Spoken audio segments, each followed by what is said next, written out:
Good afternoon, everyone. I'm Dr. Tamara Raveline, Superintendent of the Visalia Unified School District, and I'll be hosting our Q&A session today. Today we'll be discussing our reopening of our elementary schools for our pre-K through grade 2 students. I'm pleased to have Dr. Sonia Joyner here, Principal of Cottonwood Creek Elementary School, and Ms. Natalie Taylor, Principal of Annie R. Mitchell Elementary School. They are here with me today to have this discussion. Thank you both for taking time out of your busy schedules to join me. We opened our elementary schools for in-person instruction for our preschool through grade 2 learners on Monday, December 7th. Our principals and school site staff did an amazing job preparing for our youngest learners to return to school. Things ran so smoothly. It was amazing to see the excitement on the faces of the students and teachers and other staff members. So as of today, we've had 2 days of in-person learning because today is Wednesday, which is an everybody stay at home and learn remotely day. I'm wondering how the two of you feel the reopening went those first 2 days at your sites. And so I'm going to start with you, Dr. Joyner, if that's okay. Can you just give us an overview of how you feel it went those first 2 days? Exciting, is a good word to describe it. I did not turn my microphone on, so my apologies. The staff has really helped. Teachers did not have to be there to accept students, but they were there. They were excited to see the children. They're standing outside. They're greeting the children. They're helping our little people to be able to come into the gates to know exactly where to stand, find their places in line. The parents have adjusted quickly. We have 7 different gates for entrances and exits, and the parents have adjusted very quickly, and there have been just no problems, no traffic jams, no problems. It's been wonderful. You mentioned you had 7 different gates. That's a lot of gates to have a person there. How did you decide how to divide up those 7 gates? Well, the directive we were given was that each grade level had to have a different entrance and exit. So I took it very literally, and I did everything I could to find different gates. One gate is a little bit challenging for the second grade. They don't have quite as much space as the other grade levels, but they're one of the groups that came back this week, so it's worked so far. Well, that's great to hear. Thank you. Thank you. So, Ms. Taylor, how did things go at Annie R. Mitchell on your first 2 days? Well, the reopening at Annie R. Mitchell to in-person instruction went very well. It was very organized. It was a smooth day, and the new procedures and the routines that were put in place went very well. I personally was super excited to welcome students back on campus. Just to see their smiling eyes from the mass, it was something special for me that day. They were excited to be there, and they were telling you through their eyes. The teachers and staff were super welcoming to all of the students who came back. We'd all missed our students very much. It's very sad to be on a campus that's supposed to have children laughing, playing, learning, and having them come back was emotional for many people. The hearing of laughter and chatter, we talked about it, like I can hear them talking. You could hear there was laughter. It felt like school again, and that was nice. The feedback we received from families, I contacted some families, how did our day go? And could they give me some feedback on our new procedures? And they were very thankful for the organized routines, the organized procedures. We put out videos ahead of time. This is what you can expect. So as a community overall, we're went very smooth. Everyone was very appreciative. We have an amazing certificated and classified staff. So together, they came together to welcome students and make sure that everyone was in the right place. Well, that's great. Thank you both for sharing that. I was amazed watching kindergartners at Mineral King Elementary School on Tuesday. They would walk in the gate by themselves with their backpack. The staff member at the gate would ask, so did you do your COVID check today? And the 5-year-old young child saying, yes, my mom checked for all these things. And the parents outside the gate nodding their head in agreement. They did their hand sanitizer, walked into class. After one day, they were professionals. It was really amazing to watch. So our elementary school sites did a great job. Ms. Taylor, could you tell us a little bit more about how the students and staff are adjusting to all these new routines and protocols we have in place? It's a very different environment than our students were used to in the past. Yes, it's very different because we want to keep all of our staff and students safe. So the new procedures that we're putting in place are to reduce the risk for the spread of the COVID-19 transmission. So I want to start with the parents. They've been very accepting, trusting of us to put these procedures in place. We've had to change the whole pickup and drop off routines at Annie R. Mitchell. They've given us feedback. They've watched the videos we've put out. They've written, they've called to let us know we don't understand this. So in terms of our community, they've been very accepting of the procedures and routines. In terms of our staff, they've been awesome as well. They are following the guidelines that we have been given by the state and by our county and by our district, and then we're trying to implement those to how does that work in this giant campus of Annie R. Mitchell. So they've had to be patient with us because we've had to make some changes that we can't make quickly. We need to discuss those and collaborate as a team. But overall, the collaboration at our site, we're able to talk through those things and make those changes. They've been very accepting of them. Well, that's great to hear. Thank you. Dr. Joyner, how are the students and staff at Cottonwood Creek adjusting to all these new routines and procedures? Well, Dr. Ravelin, I'm sure, as you know, children are resilient. Yes. You know, they easily adapt. They remind each other, and you wouldn't think that of 5-year-olds or 6-year-olds. They come and they'll tell a person they have to back up a little bit. In fact, I had to restrain myself from hugging children. I was so excited to see them back. You can tell that their parents have talked with the children. They've prepared them well. So they just do what they need to do. Wearing masks have not been a problem. Sometimes students need a little reminder because it may slip a little bit, but we've had no problems with mask wearing. Again, as I said earlier, the staff is amazing. I'm sure everybody feels that way, but I think Cottonwood Creek has the best staff there is. And we've had to continuously adjust, and they do that. I had to meet with Certified Monday morning because of a miscalculation, and we needed to make an adjustment. They were there, they made it, met with the Certified staff in the afternoon, and everybody was on board. People feel their frustrations, but when it comes to children, they go above and beyond. They do it as necessary, and they're excited to have the children back.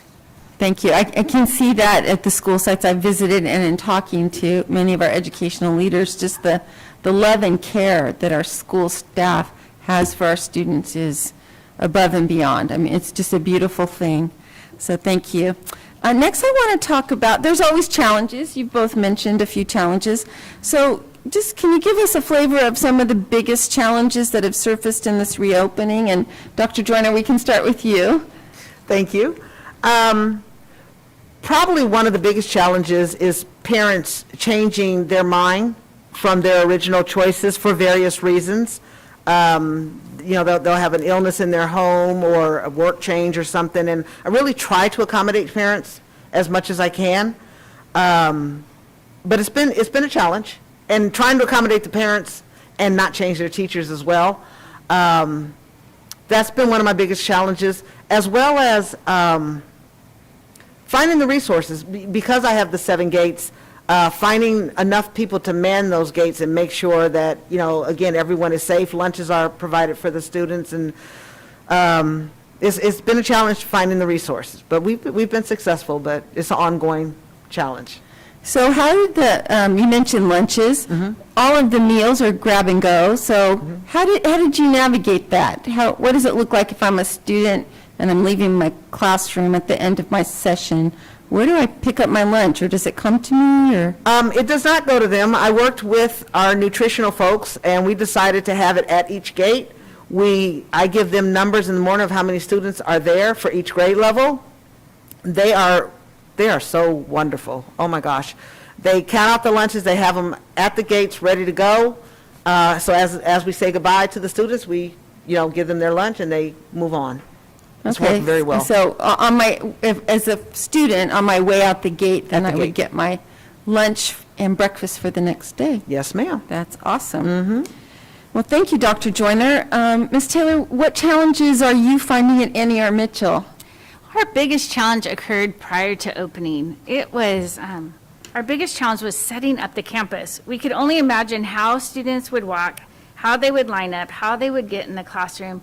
It was like a 1,000-piece puzzle, and we had these guidelines, resources, schedules, and we were having to visualize how that would happen at all different times of the day with all of the things that the students needed to keep our staff and students safe, as well as create an environment where they could learn. So at the beginning, that was a very big puzzle for us to solve. And I want to say that every time we reached out to our district office for support, like, how can I social distance 300 students on the blacktop? Then maintenance came out and painted 6-inch, 3-inch, 6-inch circles, 300 of them on our blacktop. How can I social distance kids outside this gate? We painted these little green dots. Here's 6 feet away so everyone could visualize. The teachers knew that their students were safe. When we were putting classrooms together, each classroom we had to go into and make sure they had specific things for washing hands, signs. We wanted them to have specific one-way systems. Certain desks had to be certain ways. We were measuring each thing. Everyone we called on for assistance and help, and our teachers, they added their own style to it after we had set it up in a skeleton format. So then how we would visualize, how would kids come through? And that took tremendous amount of planning. And then you just hope, like, here they come, these are going to work. And so the challenge we thought would be, what will we have to change? But we have not had to change a lot, and everyone has been very innovative. Like, they appreciate the schedules, they appreciate the routines, the classrooms are safe, and now we're just we're being proactive, and what else do we have to do to make it better? That's great. I know that every site, and yours included, put in a lot of forethought and planning before our students came back, and it really shows. And I did notice in teachers' classrooms, as I peeked in the door and didn't go in, we don't do that anymore, the directional arrows on the classroom floors and all kinds of markings so students really could understand what was expected of them. And I watched a couple teachers from afar just greet their classes and have them kind of get up and get the wiggles out, and they did a great job. They did a great job. They did. Taking them outside for breaks and those kinds of things also has probably been unique. Are your students going out for a break at recess? So let me just say, that's been one of our adjustments that we've had to make. We have had most of the students stay in the classroom, and we are giving like a rainy day schedule break to the students. And then our teachers, if they choose, are taking our students out. Because we have those lines and we have different areas that are designated, the teachers can do that safely, and we have extra support staff at a distance because we're keeping those cohorts separate in case there's any issues. We have bathroom routines, so they call for help. We make sure that every time students are using the restroom, they're washing their hands, they leave, they sanitize their hands. There's a whole system so that we're constantly adjusting to what are the break schedules and what do they need. So at this time, not everyone is going out at the same time. They're going out when the teacher has directed it and how the teacher would like it to be. Okay, that's great. After the first couple days, Dr. Joyner, did you need to make any adjustments at your site, or? Not really. We tried to anticipate some things, knowing that children will want to go outside. The teacher still has the option to keep them inside, but we separated our yard basically into 5 areas. I guess 7 areas, really, if you think about it, so that everyone has a place that they can go. And again, the children can like run and expend some of that energy that they need to expend. So no, we tried to anticipate everything. We had 2 issues where we had thought about the meal distribution at the end of the day and how we would do that with kindergarten. And in our morning session, it did not go as smooth as we had hoped. So right away, after our morning session outside with our classified staff, our teacher who was providing that input came up with a plan. Afternoon, we implemented that plan, which was simple, and then it was perfect. Next day, it just went beautiful AM and PM with meal distribution. So coming together to get that input from everyone who's involved really helped. The other one was that our teachers have been very proactive. We were noticing that the little students, we had them put their hands out like this is 6 feet, and it's not 6 feet for the littles, but just to try to get them to keep social distancing. And it did not go so well. So right away, the teacher thought we are like Superman and Superwoman. We're all going to go like this. And just that gave that signal to the students. So now we've been sharing that with our other teachers. So if you do this, the kids were able to actually realize what we were talking about with social distancing while walking in a line. And we have another teacher, he put down 6 feet apart tape and he numbered them. And he had his students trained. They all moved together on that tape as they're entering that classroom, and then they count as they go in. And you can just see right away, everyone is being innovative with how we can proactively make the little changes so that everyone is safe and that it still is a learning environment where kids are learning. Right, that's great. Well, thank you both for talking with me today and sharing how things are going with your openings at your site. I look forward to hearing more from both of you in the future. Thank you. A few other things I want to go over today because there has been some questions.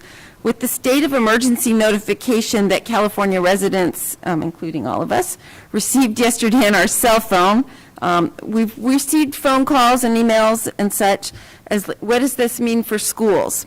So the regulations and guidance for schools remain unchanged, which means that our waiver, which is for the purple tier, it allows us to return elementary school students in the purple tier. It's still in effect, and we can still provide in-person instruction at elementary school sites on the waiver. So nothing has changed in that regard. We can also continue with our athletic conditioning as long as everybody follows the procedures and protocols that we have in place. And we do regularly check with our health department to make sure that we can continue to proceed the way we are. This week, I also received many emails and phone calls from parents who have children in middle schools and high schools and wondering, okay, you opened up elementary schools, why aren't we opening up our secondary schools? And so again, for the elementary, we had to get a waiver. There is no waiver allowed by the state of California for 7th grade through 12th grade. So the waiver for the elementary school was approved by local and state health officials, but there isn't an option for us to get a waiver to send our secondary students back to school. We have to wait till we're in the red tier for 14 consecutive days before we can send our middle school and high school students back. So I know that's highly disappointing for our students and parents and families, but we really don't have control over that. And another thing, sometimes people ask me when I have those individual conversations with them about middle school and high school is like, what kind of sense does that make? Why is a grocery store open, and why not a high school, or why can you send small children back to school but not older children? So researchers have found, and if you look in the National Health Institute, you can find some of this research. They have found that younger children are much less likely to transmit this particular virus than older children and adults. And that is partially why the state has a waiver option for elementary schools, but not middle schools and high schools.